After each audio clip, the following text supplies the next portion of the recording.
Buenas noches a todos, estamos aquí con un nuevo episodio de este podcast Miedo al Misterio, que a partir del próximo capítulo va a tener un nuevo formato y esperamos que sea de su agrado.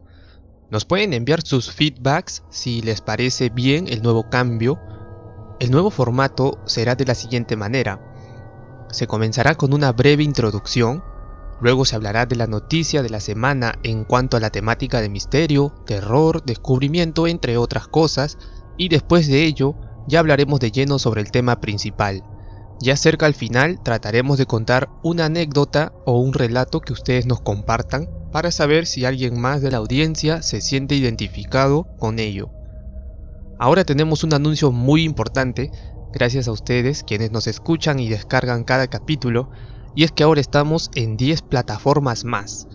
Nos pueden encontrar como Miedo al Misterio en YouTube, Spreaker, Google Podcast, Breaker, Overcast, Stitcher, Apple Podcast, Pocket Cast, Radio Public, volvemos a Evox, Anchor y Spotify. En total estamos en 12 plataformas en las cuales podrán escucharnos por la que más prefieran. Gracias por el apoyo que nos han dado y esperamos crecer como comunidad. Tenemos algunos planes en los cuales ustedes que nos escuchan pueden ser partícipes y esperamos que el contenido cada vez sea de mejor agrado. Ahora sí, vamos al episodio del podcast. Esta noche hablaremos sobre un libro muy interesante, un libro esotérico, que es adecuado para introducirte a la temática esotérica, pues abarcó temas muy interesantes y misteriosos como civilizaciones desaparecidas, misterios de los nazis, si la historia está bien escrita, fenómenos parapsicológicos, entre muchos casos más. Y cada uno de ellos brindando datos, casos y documentos. Quiero recalcarte que en este podcast hablaré sobre lo que los autores quisieron transmitir. No afirmaré ni desmentiré cada cosa, pues confío que muchas de las incógnitas que se presentó en este libro han sido respondidas a día de hoy. Pues entendamos que este libro vio la luz por los 60, así que es muy probable que hasta entonces se haya afirmado y o desmentido algunas cosas previo estudio. Confío en que tu actuar sea no solo de curiosidad, sino de investigar. Solo así podemos comprender mejor lo que no hemos podido entender. El libro es El Retorno de los Brujos y fue escrito por Louise Pauwels y Jacques Bergier. Este fue publicado en 1960 y tuvo una buena acogida por esos años. El libro se llevó a cabo porque un amigo en común los presentó. Es entonces que así empieza una amistad que compartía el interés por el conocimiento, por el querer obtener respuestas a los misterios que alberga el mundo. Fue así que se trabajó varios años en la elaboración del libro, reuniendo la data, los casos y las fuentes para poder realizarlo. Además de la redacción que demuestra la gran capacidad de comunicar algo con las palabras adecuadas.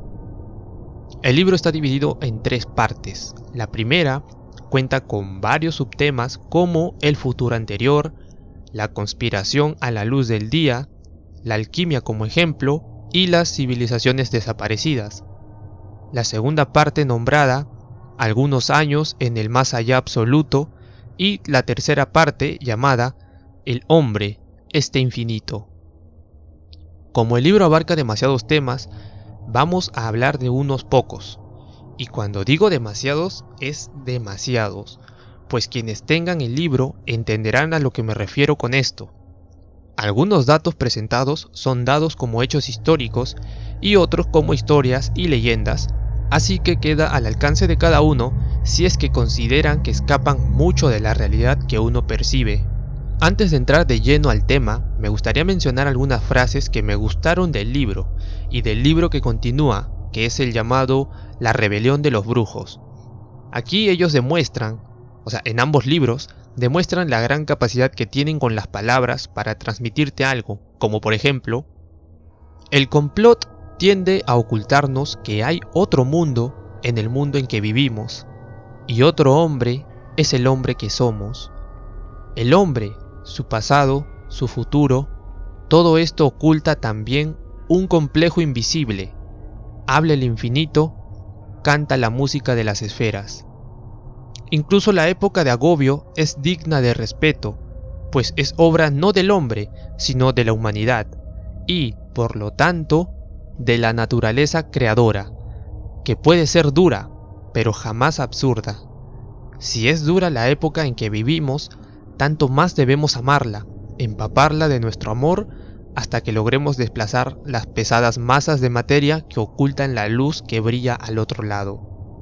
Con los ojos refrescados por mi larga permanencia fuera de mi tiempo, vi este mundo tan rico en fantasías reales supuestas. Mejor aún, lo que aprendía del siglo modificaba, haciéndolo más profundo, mi conocimiento del espíritu antiguo. Vi las cosas con ojos nuevos, y mis ojos eran también nuevos para ver las cosas nuevas. Pues ya estamos preparados para entrar a estos misteriosos temas, y el primero en mención es un anuncio en los muros de París. Un día, en 1622, los parisienses vieron carteles en las paredes de su ciudad que contenían el siguiente mensaje, y cito textualmente: "Nosotros, delegados del Colegio Principal de los Hermanos de la Rosa Cruz, hemos venido visible e invisiblemente a esta ciudad, por la gracia del Altísimo, al que se vuelven los corazones de los justos, a fin de librar a los hombres, nuestros semejantes, de error mortal". ¿Quiénes eran los hermanos de la Rosa Cruz? Era una sociedad a la que se le atribuía ciertos conocimientos secretos, entre ellos la prolongación de la vida, la transmutación de los metales, descubrimiento de reliquias escondidas, conocimientos de ciencia oculta, entre otras cosas. Pero, ¿cuál era la filosofía de los Rosacruz?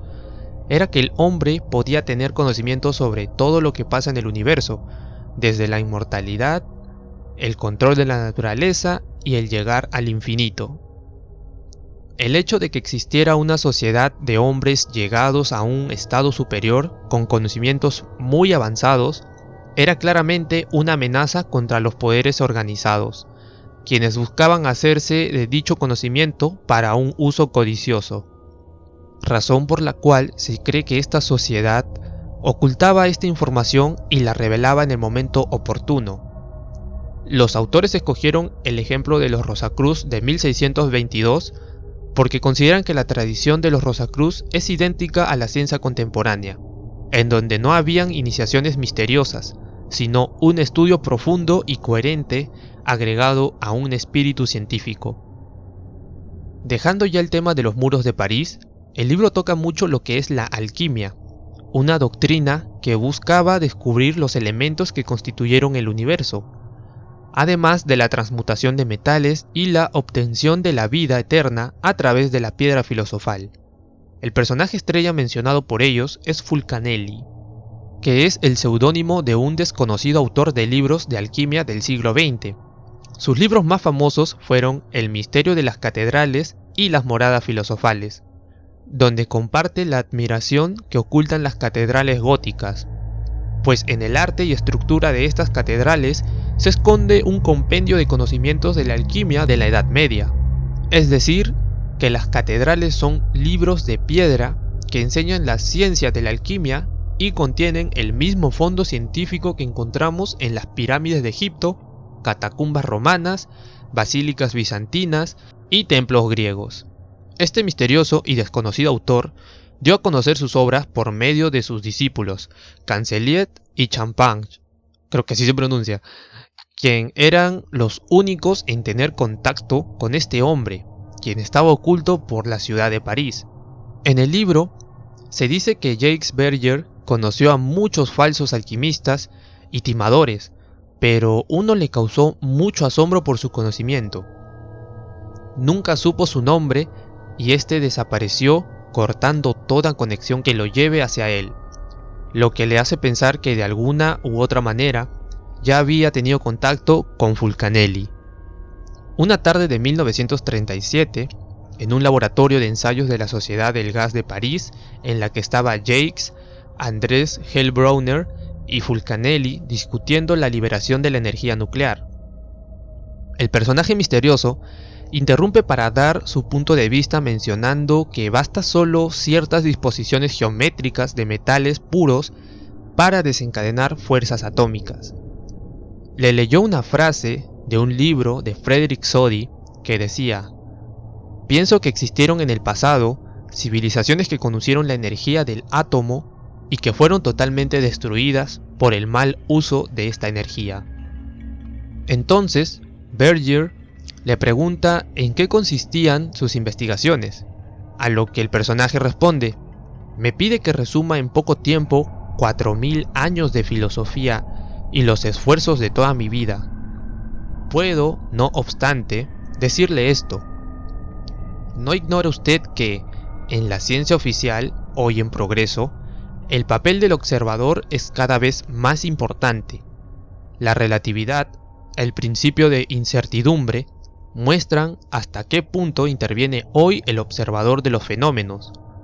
El secreto de la alquimia es que existe un medio de manipular la materia y la energía de manera que se produzca lo que los científicos llamarían un campo de fuerza. Este campo actúa sobre el observador y lo coloca en una situación privilegiada frente al universo. Desde ese punto privilegiado, tiene acceso a realidades que el espacio, el tiempo, la materia y la energía suelen ocultarnos. Es lo que llamamos la gran obra". Después de aquel día de discusión, todos los intentos por contactar al misterioso personaje fracasaron. En 1945, Jakes había visto cómo se había ido transformando su imagen de agente secreto a ser tachado como terrorista, y después a ser deportado político. Berger realizó un informe al gobierno sobre la realidad probable de investigaciones sobre explosivos nucleares, tanto en Alemania como en Estados Unidos. Pero dicho informe no fue tomado en cuenta para nada, hasta que una mañana estalló la bomba de Hiroshima. Resulta que la pila atómica, esencial para la fabricación de la bomba, era, como lo había dicho aquel misterioso personaje, una disposición geométrica de sustancias puras, que no requerían de electricidad ni la técnica del vacío.